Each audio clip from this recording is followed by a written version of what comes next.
Al-Hikam. Syekh Ibnu Athaillah As-Sakandari. Bismillahirrohmanirrohim. Segala puji bagi Allah, Tuhan yang mengisi, memenuhi, hati para walinya dengan kasih sayangnya dan mengistimewakan jiwa mereka dengan memperhatikan kebesarannya dan mempersiapkan rahasia mereka untuk menerima marifatnya. Maka hati nurani mereka merasa bergembira dalam kebun marifatnya dan roh mereka terasa nikmat di alam malakutnya, sedang rahasia mereka berenang di lautan Jabarut. Maka keluar dari alam pikiran mereka berbagai permata ilmu dan dari lidah mereka mutiara hikmah. Maha suci Allah yang memilih mereka untuk mendekat padanya dan mengutamakan mereka dengan kasih sayangnya. Maka terbagi antara mereka salik dan majsub dan menyintai dengan yang dicintai. Mereka tenggelam dalam cinta zatnya dan timbul kembali karena memperhatikan sifatnya. Kemudian solawat dan salam atas Rasulullah Muhammad Shallallahu Alaihi Wasallam, sumber dari semua ilmu dan cahaya, bibit dari semua marifat dan sir rahasia. Dan semoga Allah ridha pada keluarga dan sahabatnya yang tetap taat mengikuti jejaknya. Amin. Adapun dalam segala masa, maka ilmu tasawuf yang dahulunya atau hakikat ilmu tauhid untuk mengenal Allah, maka termasuk semulia-mulia ilmu terbesar dan tertinggi, sebab ia sebagai intisari daripada syariat, bahkan menjadi sendi yang utama dalam agama Islam, sebab Allah telah berfirman, "Wa ma khalaqtul jinna wal insan illa liya'budun." Tidaklah aku menciptakan jin dan manusia kecuali supaya mereka menyembah aku.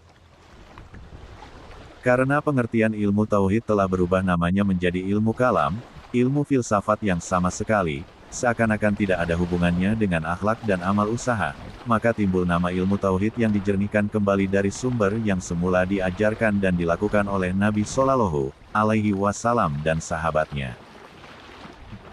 Sebab dari ilmu inilah akan dapat memancar nur cahaya, hakikat, sehingga dapat menilai semua soal hidup dan penghidupan ini dengan bimbingan dan petunjuk Allah dan pelaksanaan Rasulullah Shallallahu Alaihi Wasallam. Sedang kitab yang disusun oleh Abul Fathel Ahmad bin Muhammad bin Isa bin Al-Husain bin Athaillah Al-Iskandari. Salah satu kitab yang sangat baik menjadi pedoman dalam ajaran tauhidnya, sehingga tampak benar bahwa ia berupa ilmu laduni dan rahasia kudus. Adapun definisi ilmu tasawuf tauhid, Junaid al-Baghdadi berkata, mengenal Allah, sehingga antaramu dengan Allah tidak ada perantara, hubungan dengan Allah tanpa perantara. Menerapkan dalam kehidupan semua akhlak yang terpuji menurut apa yang telah disunahkan oleh Rasulullah Shallallahu Alaihi Wasallam dan meninggalkan akhlak yang tercela. Mengendalikan hawa nafsu sesuai kehendak Allah. Merasa tidak memiliki apapun dan juga tidak dimiliki oleh siapapun kecuali Allah. Adapun caranya, mengenal asma Allah dengan penuh keyakinan, sehingga menyadari sifat-sifat dan afal Allah di dunia ini. Maka Nabi Muhammad Shallallahu Alaihi Wasallam yang telah mengajarkan dari tuntunan wahyu dan melaksanakannya lahir batin sehingga diikuti oleh para sahabat-sahabatnya radhiyallahu anhu. Adapun manfaatnya, mendidik hati sehingga mengenal zat Allah, sehingga berbuah kelapangan dada, kesucian hati dan berbudi pekerti yang luhur menghadapi semua makhluk. Abul Hasan Asy-Syadzili radhiyallahu anhu berkata, pengembaraan kami terdiri di atas 5. Takwa kepada Allah lahir dan batin dalam kesendirian dan di depan publik. Mengikuti sunnah Rasulullah Shallallahu Alaihi Wasallam dalam semua kata dan perbuatan. Mengabaikan semua makhluk dalam kesukaan ataupun dalam kebencian mereka. Tidak menghiraukan apakah mereka suka atau benci. Rela, ridha, menurut hukum, takdir Allah, baik yang ringan maupun yang berat. Kembali kepada Allah dalam suka dan duka. Maka untuk melaksanakan takwa harus berlaku wara, menjauh dari makruh, subhat dan haram, dan tetap istiqomah dalam mentaati semua perintah dan tetap tabah tidak berubah. Dan untuk melaksanakan sunnah Rasulullah Shallallahu Alaihi Wasallam, harus berhati-hati dan menerapkan budi pekerti yang baik. Dan mengabaikan makhluk dengan sabar dan tawakal, berserah diri kepada Allah Subhanahu wa Ta'ala. Rela, ridha, pada Allah atas segala takdirnya dan merasa cukup dan tidak tamak terhadap sesuatu. Mengembalikan segala-galanya hanya kepada Allah dalam suka dan duka dengan bersyukur dalam suka dan berlindung kepadanya dalam duka. Dan semua ini pada intinya ada 5 hal. Semangat yang tinggi. Berhati-hati pada yang haram dan menjaga kehormatan. Taat dan memahami diri sebagai seorang hamba. Melaksanakan kewajiban. Menghargai nikmat. Maka barang siapa yang bersemangat tinggi, pasti naik tingkat derajatnya. Dan barang siapa yang meninggalkan larangan yang diharamkan Allah, maka Allah akan menjaga kehormatannya. Dan barang siapa yang benar dalam taatnya, pasti mencapai tujuan kebesarannya dan kemuliaannya. Dan barang siapa yang melaksanakan kewajibannya dengan baik, maka bahagia hidupnya. Dan barang siapa yang menghargai nikmat, berarti mensyukuri dan selalu akan menerima tambahan nikmat yang lebih besar. Abul Hasan Asy-Syadzili radhiyallahu anhu berkata, aku dipesan oleh guruku Abdussalam bin Masyisi radhiyallahu anhu, janganlah kamu melangkahkan kaki kecuali untuk sesuatu yang dapat mencapai keridaan Allah, dan jangan duduk di majelis kecuali yang aman dari murka Allah. Dan jangan bersahabat kecuali kepada orang yang dapat membantu berbuat taat kepada Allah. Dan jangan memilih sahabat karib kecuali orang yang menambah keyakinanmu terhadap Allah, yang demikian ini sudah jarang untuk didapat. Sayyid Ahmad Al-Badawi radhiyallahu anhu berkata, perjalanan kami berdasarkan kitab Allah dan sunnah Rasulullah Shallallahu alaihi wasallam. Benar dan jujur, bersih hati, menepati janji, bertanggung jawab dalam tugas dan derita, menjaga kewajiban. Seorang muridnya yang bernama Abdul Ali bertanya, apakah syarat yang harus diperbuat oleh orang yang ingin menjadi wali Allah? Jawabnya, seorang yang benar-benar dalam syariat ada 12 tanda-tandanya. Benar-benar mengenal Allah, yakni mengerti benar tauhid dan penuh keyakinan kepada Allah. Menjaga benar-benar perintah Allah. Berpegang teguh pada sunnah Rasulullah Shallallahu alaihi wasallam.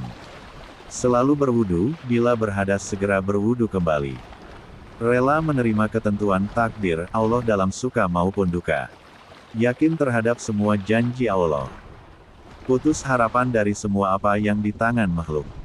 Tabah, sabar menanggung berbagai derita dan gangguan orang. Rajin mentaati perintah Allah. Kasih sayang terhadap semua makhluk Allah. Tawadu, merendah diri terhadap yang tua dan muda. Menyadari selalu bahwa syaitan itu musuh yang utama. Sedang kendaraan syaitan itu dalam hawa nafsumu dan selalu berbisik untuk mempengaruhimu.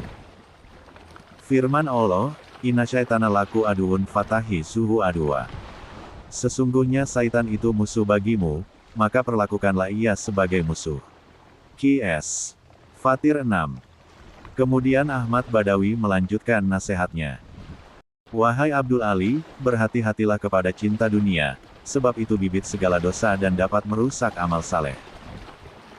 Sebagaimana sabda Rasulullah Shallallahu alaihi wasallam, hubud dunia rasukuli hatiyah, cinta pada dunia itu sumber segala kejahatan.